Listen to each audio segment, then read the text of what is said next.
educativos del país. Momento estelar en este espacio de mi compañero Alberto García, la mesa de análisis. Y esta tarde tenemos el gusto y el placer de saludar al doctor Pedro Flores Crespo. Él es experto en educación. Doctor, bienvenido a Mega Noticias. ¿Qué tal? Buenas tardes, Abel. Un gusto platicar contigo, tu auditorio. Gracias, doctor. En estos minutos previos planteamos lo que está viviendo el país. Una pandemia que agudizó el rezago en materia educativa y ahora pues un nuevo modelo o lo que sería un nuevo modelo en la educación en el país. En este momento, ¿cómo estamos en este sector? Desde el comienzo del siglo, incluso del siglo pasado, hablábamos de un rezago importante que restaba oportunidad a los mexicanos. Hoy, ¿cómo nos encontramos, doctor? Sí, Abel. Bueno, mira, para responder a tu pregunta, quisiera hacer mención de un estudio que se acaba de publicar el día de ayer, el Coneval, sobre las estrategias educativas que experimentaron las comunidades para enfrentar la pandemia por COVID y la estrategia Aprende en Casa. Lo que nos dice el Coneval ahí realmente es muy preocupante. Por ejemplo, una de las cosas que se ven claramente es que ya lo habían dicho varios especialistas, varias investigaciones, en varios foros lo habíamos comentado, es que las personas que antes de la pandemia enfrentaban mayores rezagos sociales y educativos fueron los que más sufrieron con la pandemia, específicamente personas con capacidades diferentes o discapacidad y personas que provienen de hogares indígenas. Entonces, esto es una crisis al cuadrado, diría la profesora Marcela Gajardo del PREAL, una profesora chilena. Entonces, eso por un lado. Por el otro lado, algo muy preocupante es que el mismo día que se anuncia este estudio y que Coneval lo da a conocer, la SEP también da a conocer su punto de vista sobre estas estrategias o experiencias que pasaron las comunidades escolares a raíz de la pandemia. Y lo que podemos ver en el boletín 172 de la SEP es un tono totalmente triunfalista, Abel, como si estuviéramos en el prismo del echeverreísmo de los 70s. Es una cosa impresionante el contraste entre cómo ve la SEP la situación actual y cómo lo ven algunos organismos autónomos, aún externos y existentes, como el Coneval, esta crisis educativa. Un discurso triunfalista no solamente en el gobierno y en otras áreas, también en la educación, que nos llama la atención porque los indicadores convencionales, los indicadores que han guiado este sector en las últimas décadas, pues nos dicen lo contrario. Platicamos esta tarde con el doctor Pedro Flores Crespo, él es experto en educación. Doctor, sumamos a esta mesa de análisis a Alma Maldonado, ella es investigadora del Departamento de Investigaciones Educativas del CINESTAB. Alma, bienvenida a Mega Noticias. Hola, ¿qué tal? Muy buenas tardes, gracias por la invitación. Hola, Pedro, buenas tardes. Un beso, Alma, somos buenos amigos. Perfecto. Alma, nos platicaba ya el doctor Pedro sobre los recientes estudios que nos hablan del rezago educativo reciente agudizado por la pandemia. En general, ¿cómo está la educación en este momento en el país y si eso está restando las oportunidades a los mexicanos de un desarrollo? Sí, estaba escuchando lo que decía Pedro. Desde luego coincido con esta parte donde nos hace falta un diagnóstico sobre qué pasó realmente en todo el tiempo en el que los planteles escolares estuvieron cerrados.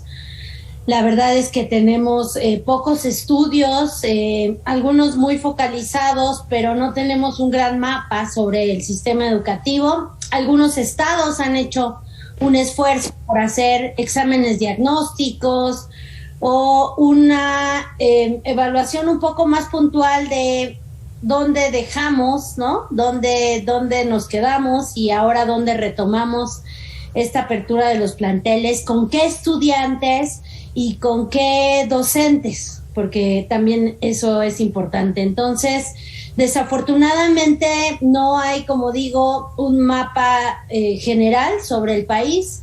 Entonces, con las pocas cosas que tenemos y con lo que también sabemos de las experiencias internacionales, Pues es claro que hubo una pérdida importante en este tiempo en el que las escuelas estuvieron cerradas. Es claro que hubo algunos retrocesos, por supuesto, se aprendieron otras cosas y eso también es importante decirlo, pero creo que lamentamos mucho la falta de datos más puntuales y ni qué decir sobre el tema del abandono que también aconteció durante este tiempo. Así que podemos presumir, sí, muchos problemas y desafortunadamente, como no tenemos un diagnóstico, tampoco tenemos acciones claras y precisas para atender todos estos problemas y carencias que se presentaron sin duda en todos los niveles educativos, porque eso también hay que decirlo, pues la pandemia afectó a todos los distintos modalidades y niveles educativos. Claro, gracias, Alma. Doctor, a lo largo de los años, a lo largo de las últimas décadas se fue creando todo este sistema educativo. Tenemos escuelas de nivel básico, escuelas de nivel medio, escuelas de nivel superior. En fin, tenemos, digamos, un aparato robusto que de alguna manera está sosteniendo la educación en nuestro país. Vino la pandemia, se habla de un mayor rezago. ¿Hasta cuándo y hasta cuánto podrá soportar este sistema el que se tomen este tipo de decisiones, de cambios que quizá no lleven a un avance o a un logro? Sí, bueno, no, yo creo que el sistema educativo mexicano a lo largo del siglo XX ha consolidado varias cosas.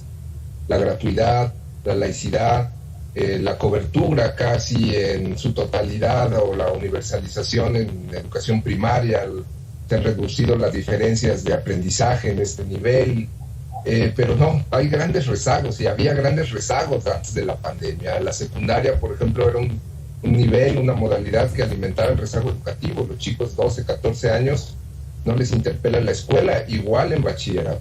Entonces había fuertes rezagos y ahora se acentuaron más precisamente en estos dos niveles o modalidades, la educación secundaria y la educación media superior, que la primera es obligatoria desde el 93 y la otra desde el 2012, la del bachillerato. Y no hemos podido cumplir la universalización. Incluso en este año se tenía que cumplir la universalización del bachillerato y no ha ocurrido y no va a ocurrir.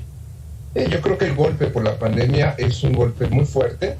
Sí, hay que ubicar los efectos de la pandemia en su justa dimensión, pero yo insisto que hay que justificar, hay que ubicar la responsabilidad de este gobierno, que además tenía una bandera de trabajar por los sectores históricamente excluidos, en este rezago. Son 8.8 millones, según el INEGI, de personas que están fuera ya o que fueron excluidas a raíz de la pandemia. Esa es la población total de Austria, una cosa de este tamaño. El Banco Mundial ha calculado que en Latinoamérica al menos de 1.8 a 2 años o 2 grados se fue para atrás el aprendizaje. Y también ha calculado que no tenemos datos, como bien dijo Alma, y no los tenemos precisamente porque el gobierno fue adverso a la evaluación. No le gusta la palabra evaluación, ni mérito, ni otro tipo de términos que los quitó de su vocablo, calidad educativa. Me parece que ahí hay grandes rezagos porque entre más tiempo nosotros nos tardamos en abrir las escuelas, mayor rezago, mayores desaprendizajes. Y esto tiene relación con otra política que operó, a mi juicio, mal el gobierno, que fue la vacunación a los niños, ¿no? Si hubiéramos vacunado a los niños del principio, quizá hubiéramos regresado antes y las pérdidas de aprendizaje no serían tan marcadas como seguramente son ahora, y que, como bien dice Alma, desafortunadamente y por una acción atribuible totalmente al gobierno, no tenemos datos representativos a nivel nacional de qué ocurrió, claro, por una animadversión a la evaluación educativa. Claro. Pedro, destacas que teníamos rezagos antes que se agudizaron y que ahora incluso pues son mayores. Alma Maldonado, ¿qué implica tener estos rezagos? Es decir, ¿cómo interpretarlo para las personas que nos están viendo? ¿Cuáles van a ser las consecuencias en estos estudiantes no va a haber una preparación adecuada para su futuro, sobre todo en el tema laboral, en el tema profesional?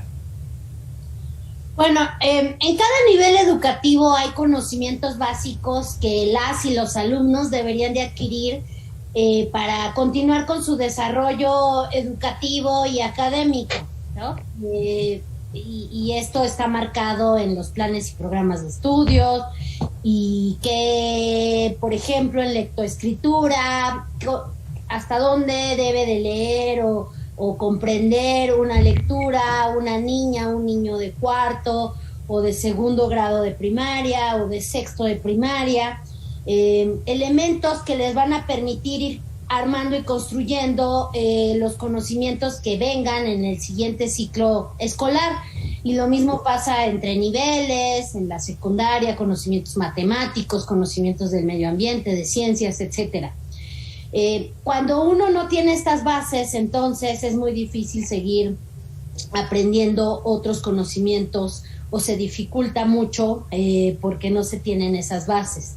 Y lo que hoy no sabemos es, y esto se lo dejaron de manera muy injusta a las maestras y los maestros, la secretaría, de que cada profesor o profesora hiciera su evaluación y su diagnóstico, pero es una labor que sin duda los rebasa y donde se necesitaría apoyo técnico mucho más preciso, ¿no? De saber, por ejemplo, si una niña o un niño que está en tercero realmente adquirió esos conocimientos que va a necesitar para el cuarto grado. Entonces, a nosotros, personas que trabajamos el tema educativo, nos llama mucho la atención que en lugar de estarnos centrando en cuáles son esos conocimientos, dando las herramientas al personal docente para decir, bueno, fíjense cómo están sus estudiantes en estas distintas disciplinas, estamos debatiendo nuevos planes de estudio, ¿no? Y aunque la última versión del plan de estudios dice que, bueno, reconoce que hubo una pandemia, parece como si no hubiera pasado nada. Yo creo que es una de las grandes contradicciones que vemos en el tema educativo. Estamos discutiendo, bueno, primero empezamos a discutir unos nuevos libros de texto, empezando por atrás, porque se tiene que empezar con los planes y programas. Ahora estamos con planes y programas, pero realmente tendríamos que estar más bien en acciones focalizadas que ayuden a las docentes y a los docentes y a los padres de familia también, para que sepan cómo están sus hijos y sus hijas, y si realmente tienen esos conocimientos que les van a permitir seguir transitando en el sistema educativo. Creo que eso es lo que nos está faltando y lo que necesitábamos. Importante lo que destacas, Alma, porque si no se tienen esos conocimientos no se puede seguir avanzando y se va a dificultar mucho que unas materias quizá más complejas por el nivel pues puedan quedarse ahí en el aprendizaje de los alumnos. Doctor, ¿de qué depende de que se tomen estas mejores decisiones? Hemos hablado de estos rezagos históricos, pero obviamente la autoridad tiene la responsabilidad. Sin embargo, vemos que se aplica una política de austeridad, donde hay un presupuesto pues mínimo para la infraestructura, para la capacitación. Incluso también vemos que hay políticas en las cuales pues no se le está dando la prioridad a la educación. ¿De qué depende? Vemos también el presupuesto y la mayoría se va a salarios, a pensiones, a otro tipo de gastos que no precisamente podrían estar ayudando en cada día ir mejorando. ¿De qué depende que sí o que no se tomen estas mejores decisiones? Mire, Abel, yo soy un poco pesimista y daría una respuesta muy general. ¿De qué depende? Básicamente de que defendamos la democracia ante un gobierno como este. Yo soy bastante pesimista, creo que este gobierno no va a poder rectificar. Me parece que va a ser un gobierno que ya marcó una década perdida en términos educativos y depende de que defendamos la democracia, que los votos cuenten y que pueda haber alternancia partidista y política, que estas cosas se resuelvan. Vimos claramente en este gobierno la cancelación de un instituto de evaluación que daba información de manera autónoma, rigurosa, fundada, sobre las cosas que le ocurrían al sistema educativo, y simplemente lo cancelaron. Movimientos y escarceos de legisladores del partido en turno tratando de intervenir en las universidades, una intervención vertical y autoritaria sobre los centros de investigación educativa, acusaciones a intelectuales y académicos y persecución, sin un proceso fundamentado de Estado de Derecho, ¿no? Simplemente por una cuestión ideológica y que me parece muy regresiva para el país. Entonces, este gobierno me parece que ya está perdido. En términos educativos, estaremos y seguiremos, porque pues estamos vivos, discutiendo y criticando las políticas de este gobierno, pero a medida que defendamos la democracia, es que esto podrá cambiar y que defendamos lo que ocurra en 1 y 2 años. Doctor, planteas un punto muy interesante, pero que quizás se va a otro apartado. Alma, ¿tú coincides en ello, en que han sido decisiones equivocadas en materia de educación por parte de este gobierno? Y si es así, también preguntarnos qué pasaba en los otros gobiernos. ¿Veíamos otras políticas y quizás sí avances, o se han equivocado también en otras administraciones? Bueno, yo creo que para alguien que ha estudiado la educación durante tiempo, es claro, y cuando contrastamos con otros países, que en México el tema educativo nunca ha sido central como debiera ser, como parte de la gran agenda nacional. Como decir, hay 2 o 3 temas centrales en este país y uno va a ser la educación, y desafortunadamente en nuestro país nunca ha pasado, ¿no? Termina involucrándose siempre temas políticos y temas de otro tipo, y se priorizan otras áreas del gobierno, no la educativa. No es nuevo, no es de ahora, pero sí llama la atención, a mí en particular, que un gobierno que diga que tiene tanto interés en una agenda para tratar de atender a las poblaciones tradicionalmente excluidas, no ponga los suficientes recursos y atención a la educación. Eso creo que sí es una gran contradicción, y algo que quizás muchas personas no esperaban. A mí me parece que un tema muy importante también, porque no solo es el gobierno, sino también es la sociedad, y es qué tanto la sociedad empuja el tema educativo y qué tanta importancia y qué tanto se pide y se exige, ¿no? Porque discursivamente yo siempre puedo decir que la educación es muy importante, pero ya en los hechos, cuánto dinero le voy a otorgar al sistema educativo, ahí es donde se ve realmente qué valor tiene, digamos, para el Estado como tal, para el gobierno, para la sociedad. Entonces me parece que sí es algo que también nos involucra a todos, y que tendría que haber mayor exigencia por decir, la educación tendría que ser primordial. Y regreso al tema de la pandemia. En la pandemia se debieron haber puesto a disposición del personal docente y de los estudiantes y las estudiantes muchos mayores recursos para que la pérdida no fuera tan grande, y lo hicieron otros países, y hubo apoyos y hubo formas para ayudar a estar en contacto permanente profesores y estudiantes, y no sucedió en este país. Y tampoco nadie dijo mucho más, y las escuelas estuvieron cerradas por más tiempo que muchos otros países de la región latinoamericana o del mundo, y tampoco decíamos mucho más. Entonces creo que también ahí nos debe involucrar a todos, y ojalá la educación fuera más central en la agenda de un país como México. Claro.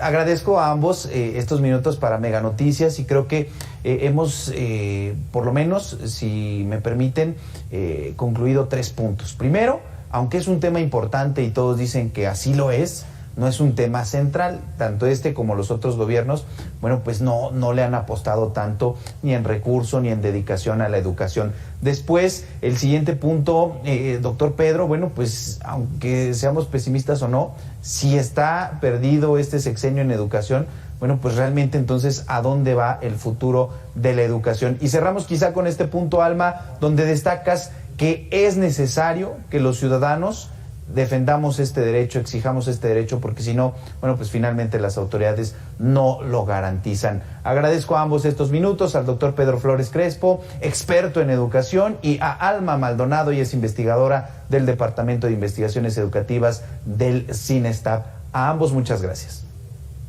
Gracias a ti, Abel. Beso, Alma. Cuídense. Bye, Pedro. Bueno, y dado que es importante este tema, por eso es que lo exponemos aquí en Mega Noticias.